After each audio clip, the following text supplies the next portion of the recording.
All right. I'm actually going to try to make this quick.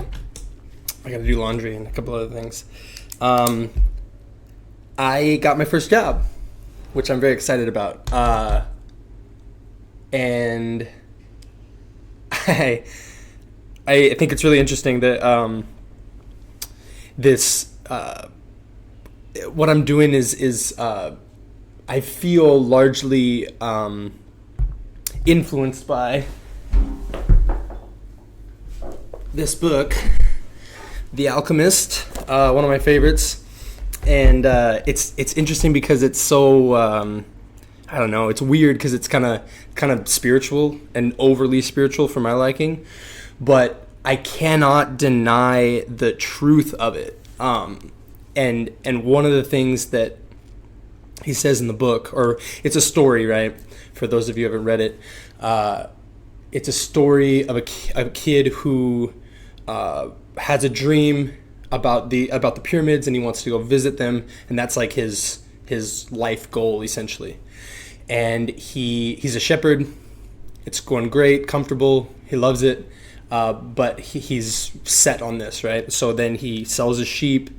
And he heads out, and that's how I feel in a lot of ways, where I'm kind of like, don't really know where I'm going in a sense, but I need to go, there's something pulling me away. And so I did the same thing, sold everything, left, all that. And one of the things he says in the book is, excuse me, going through puberty here. He says, what is it? What's the line? When you want something in life, all of the universe conspires in your favor. And that's, I don't know, that can be like, too spiritual, too weird, too whatever. I don't know what you call it. But for me, it's ringing true in a lot of ways. And not just now, it's something that over the last, maybe close to a decade is something that I've realized and tried to take advantage of in a lot of ways, in the sense of going towards things that I want, not expecting anything, not like, people just owe me something or the universe owes me something, but that if I want something and it's pure, it's something that isn't contentious, isn't divisive, isn't hurtful to other people. I believe that that's a good thing, and so go towards that. And things, I feel like things often, work in your favor for that. At least that's been my experience. So that line keeps coming to my mind because within like 2 days of getting here, I had a girl offer me a room, for a really good price. I don't know if it's going to work out just because I'm not sure I want to sign a lease. There's a lot of other options to get temporary housing. So I'm not sure if that, but it was that, like, it just worked out. I met this girl, super nice. We hung out a couple times. I'm sure we'll hang out more, kind of become friends, but that happening was awesome. And then also in that same time period, 2 people at the pub that's downstairs from this place said, hey, we need people, especially males, because the girls were like, we have too many girls here. We need more like bigger people to, move stuff around or whatever. So they're like, you should definitely apply. And so I finished my RSA, which is the Responsible Service for Alcohol here in Australia. And bam, had my interview this morning. It took about 5 seconds because Chris was the manager, and he was one of the guys who said you should definitely apply after we had talked a little bit and got to know each other. And so I start tomorrow. I'm really excited. What else? Man, I feel good. I feel pumped up. All right, I wrote a couple things down. So something else. Some people might not like me talking about this, but I'm kind of going to talk through my adventures and the things that I'm doing. Tinder. All right, let's talk about that. Something that I've been curious about for a long time and something that I've experimented with in some ways. So when I was in San Diego, I used this line. I was sitting around with a bunch of friends and we were talking about it, and I was like, screw it, I'm gonna do it. And so I copied and pasted this line from the outtake of a movie called Horrible Bosses. And Jason Sudeikis, he said he saw this really hot woman and he said, "Man, I'd really like to bend her over a barrel and show her the 50 states." And it doesn't make any sense. It's just one of those lines. And so I used that, right? I used it in San Diego, and I just sent it to probably close to 100 people, right? Just to gauge like the responses. And they ranged from, you're an asshole, they took it real seriously, very like sexual innuendo, too hard, too fast, something like that. And then there were girls who just thought it was funny, were like, oh, that's, whatever, that's super funny. And then we moved on with the conversation. And then there was some, like, maybe 2 or 3% actually got it. And they were like, oh my God, Horrible Bosses. I cannot believe, like, nobody's ever used that. That's so awesome, right? Those are the ones I live for, right? I love that. I love when people get the obscure references. I like that. Coming here to Australia, I don't really know how people are. I don't know what the dating scene is like. And I've noticed it doesn't seem like at least in my experience, the girls, right? I don't really know about the guys, but it doesn't seem like they're aggressive at all, right? Not going to make the first move necessarily, but there is if you put yourself out there just a little bit, then bam, you're good, you're in, kind of, in my experience. And so I did the same thing here, right? I matched with a bunch of girls, said the same line, and it's been interesting. It's one of my favorite social experiments, especially with online dating, because it's so, you don't know someone, and that's the problem that I have. Is like, I like to get to talk to someone, to get to know, like get the feel for them, need an in-person type of thing. And online dating is just, it sucks. So I get it, everyone. But the one thing I will say, and I know it gets tiresome, dealing with different people and all that, and dealing with assholes and dealing with, there's a lot of not good people out there. But the one thing I will say is, like, give people a chance, right?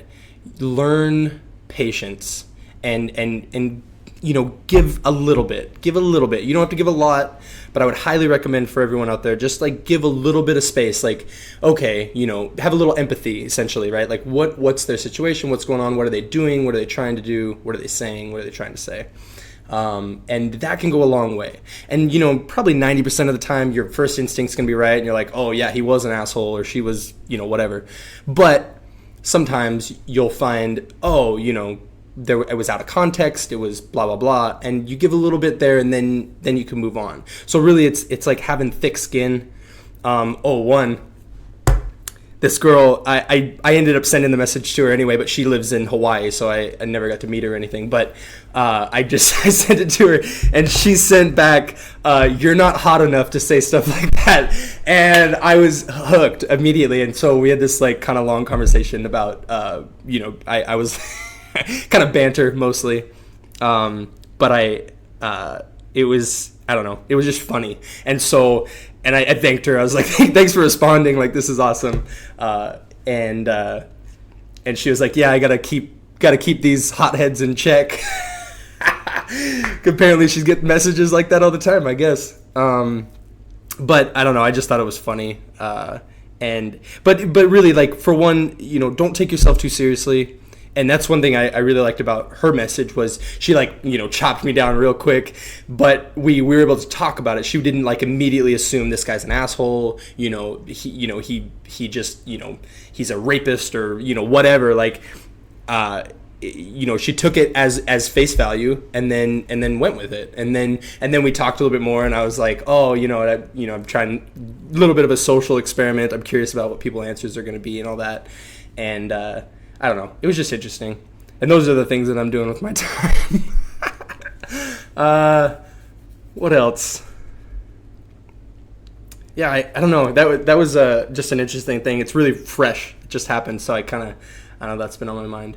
Um, but yeah, the thing that I'm taking away from it is don't take yourself too seriously, and give people a chance, right? And that's just that is work on your part, on my part. You know, when we give people a chance, it is work. So you don't have to. It's not obligatory. It's not something that you have to do as a human being, but I would say that it is beneficial in a lot of ways. And just taking a little bit of effort to not judge people immediately, right? We all judge, for sure. I judge people all day, every day.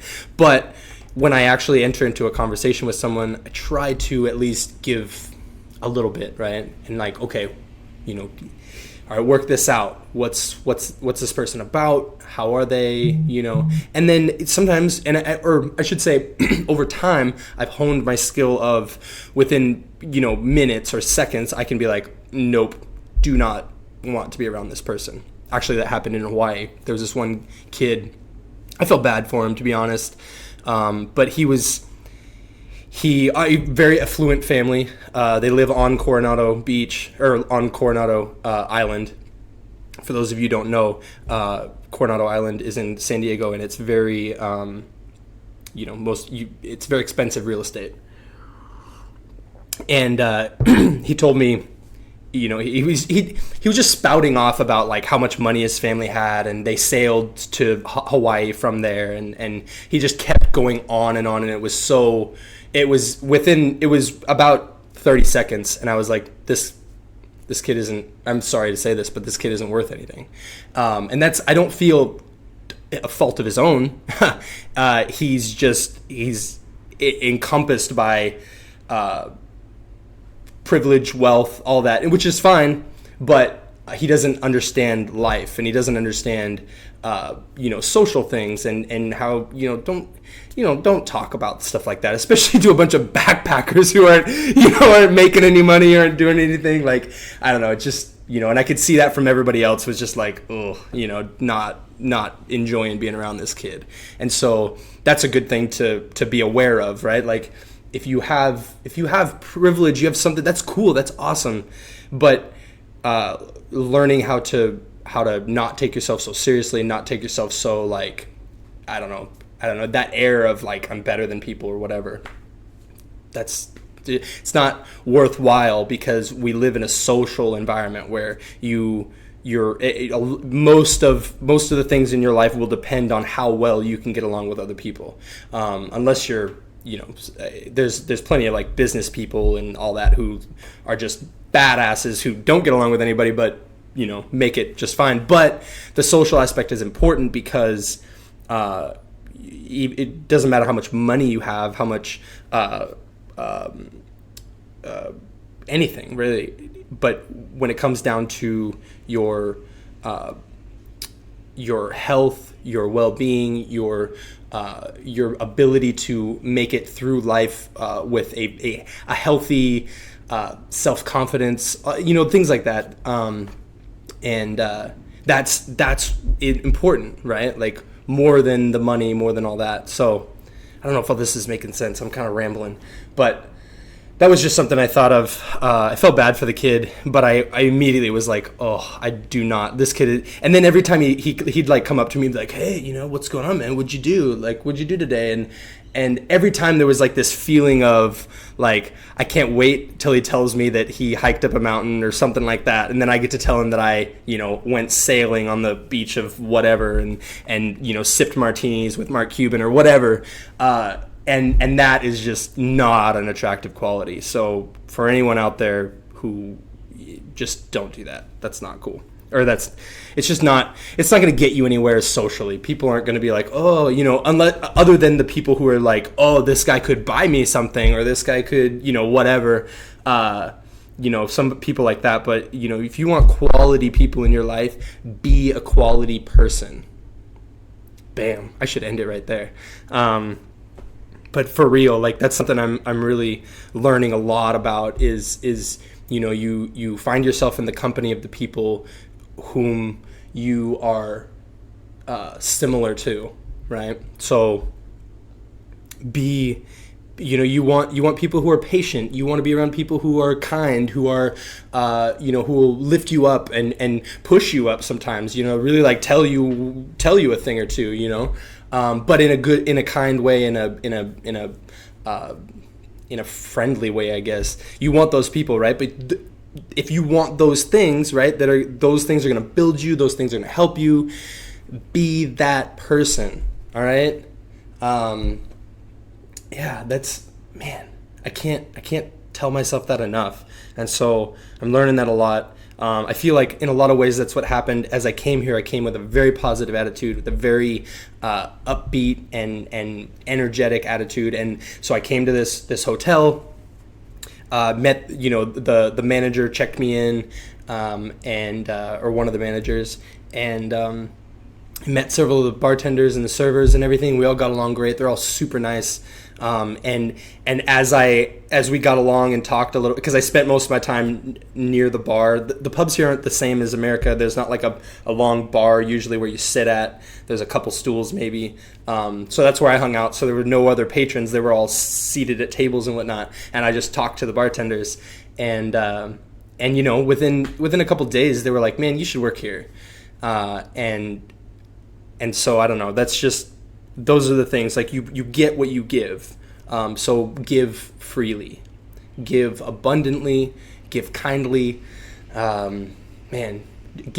Give without expectation. And that's a hard one. Even in this situation, I want. I'm looking for something. I want something. But I'm trying to be the person that I want to be without expectation of someone doing the same for me. And I continually find that as I do that, I gravitate towards the people who are that way, or they gravitate towards me, and it's a wonderful thing, and it's really good. So yeah, I don't know, I'm rambling, and this has been a lot longer than I wanted it to be, but yeah. Anyway, see ya.